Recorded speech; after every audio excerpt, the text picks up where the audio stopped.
Theorem 6.5 Side angle side similarity criteria. It states that if one angle of a triangle is equal to one angle of the another triangle and the sides including these angles are proportional, then the two triangles are similar. It is known as SAS similarity criteria. Let's prove it. So in this theorem, it is given to you that there are two triangles ABC and DEF. First side का ratio, second side का ratio equal है. AB upon DE equals to AC upon DF and इन दो sides के बीच का angle, the angle including these two sides is equal. Angle A किसके equal? Angle D के equal. Again, first side, second side, उनके बीच का angle equal दे रखा है. तो अगर ऐसी कंडीशन होगी तो हमारे ट्राइंगल्स कैसे होने वाले हैं? सिमिलर होने वाले हैं.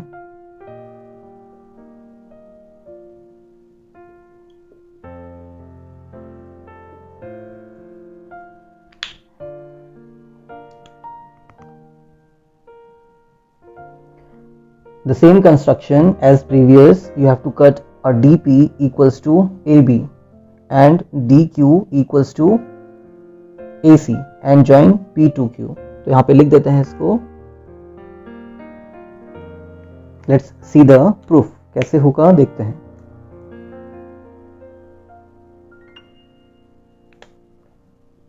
AB is equal to DP by construction and AC is equal to DQ by construction and what was given to you? Angle A equals to angle D. ठीक है, यहाँ पे तो रेशियो दिया था, हमने कंस्ट्रक्शन से क्या किया है? साइड्स को इक्वल किया है. तो हम लिख रहे हैं अपना proof. In triangle A B C and second triangle हमारा डी पी क्यू होने वाला है. We can say A B equals to D P, A C equals to D Q, दोनों ही बाय कंस्ट्रक्शन है.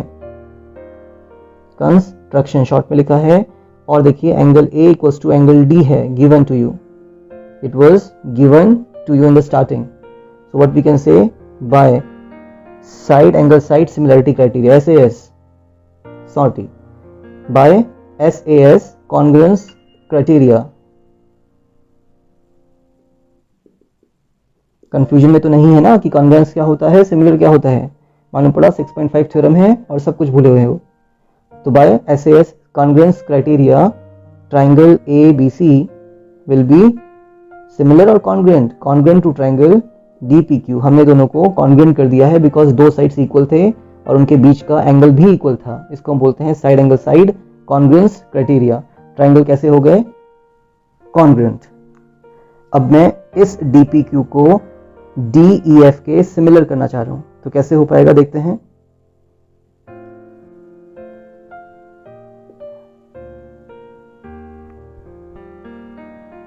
गिवन क्या था हमें? AB upon DE equals to AC upon DF. ये चीज गिवन थी रेशियो. और AB मेरा किसके इक्वल है? DP के इक्वल है. और we can write it, AB की जगह मैं क्या रिप्लेस कर सकता हूं? DP. D को ऐसे ही छोड़ते हैं, इक्वल्स टू AC की जगह क्या रिप्लेस कर देंगे? AC की जगह हम DQ लिख सकते हैं. DQ अपॉन DF को ऐसे ही छोड़िए. क्लियर? अब इससे पहले वाले 6.4 थ्योरम में हमारी ऐसी ही कंडीशन आई थी और हमने क्या लिखा था? By reciprocaling and adding one on both side क्या निकल के आएगा? DP upon PE is equal to DQ upon QF. आप डायरेक्टली इसको लिख सकते हैं, कोई प्रॉब्लम नहीं है. जब ऐसा हो जाएगा तो हम क्या बोल रहे हैं? जो PQ है it is dividing the two sides in the same ratio. So by converse of BPT, यहाँ पे क्या लगा रहे हैं हम? Converse of BPT. अगेन अगर ये कंडीशन आपको समझ में नहीं आ रही है, start from the first theorem. You must know how it is coming. इतना अंडरस्टैंडिंग अब आपका डेवलप हो जाना चाहिए. तो बाय कन्वर्स ऑफ BPT क्या निकल के आएगा? PQ is parallel to EF. हमारा जो PQ है वो EF के पैरेलल हो जाएगा. अगर ये चीज कंडीशन हो रही है, PQ EF के पैरेलल है, तो हम बोल सकते हैं angle P equals to angle E and angle Q equals to angle F. Further implies that angle P equals to angle E and angle Q equals to angle F. By angle similarity criteria short में लिखा है, समझ जाइएगा. It implies that triangle DPQ, triangle DPQ is similar to triangle, what is that, DEF. I hope यहाँ तक दिक्कत नहीं होनी चाहिए. हमने सिमिलर प्रूफ कर दिया. इससे पहले भी हमने सेम अप्रोच के साथ सिमिलर प्रूफ किया था. वहां पे स्टार्टिंग में किया था, यहाँ पे हमने एंडिंग पे किया है. तो वापस एक बार समझ लेते हैं. हमारा गिवन था AB upon DE equals to AC upon DF. It was given to you. हमने इसको क्या लिख दिया, AB को रिप्लेस किया हमने DP के साथ बाय कंस्ट्रक्शन. हमारा क्या था, AB इक्वल्स टू DP और AC किसके इक्वल था, DQ के. तो AC की जगह हमने DQ रख दिया. नीचे ऐसे ही आ गया. तो फिर हमने बोला कि DP upon DE equals to DQ upon DF हो रहा है. तो हम इसको ऐसे भी लिख सकते हैं. कैसे आएगा ये, by reciprocaling and adding 1 on both sides. या फिर आप डायरेक्टली लिख दीजिए इसको, ये चीज आ जाएगा. इसके बाद आपका ये रिजल्ट आने वाला है. और यहाँ पे हम क्या बोलेंगे, बाय कन्वर्स ऑफ BPT, अगर साइड्स का रेशियो इक्वल हो रहा है तो लाइंस कैसी होती हैं, पैरेलल होती हैं. कन्वर्स ऑफ BPT अप्लाई किया है तो PQ is parallel to EF आपका आ गया रिजल्ट. एंड आफ्टर दैट मेरा एंगल P किसके इक्वल होगा, एंगल E के. और एंगल Q किसके इक्वल होगा, एंगल F के. कॉरेस्पॉन्डिंग एंगल्स हैं ये. These are your corresponding angles. You can write it here. ठीक है, आप यहाँ पे इसके आगे लिख सकते हैं क्यों हो रहा है, because these are your corresponding angles. और देखिए फिर ऊपर वाले ट्राइंगल में और इस बड़े ट्राइंगल में दो एंगल्स इक्वल हो रहे हैं. तो by angle similarity criteria triangle DPQ is similar to triangle DEF.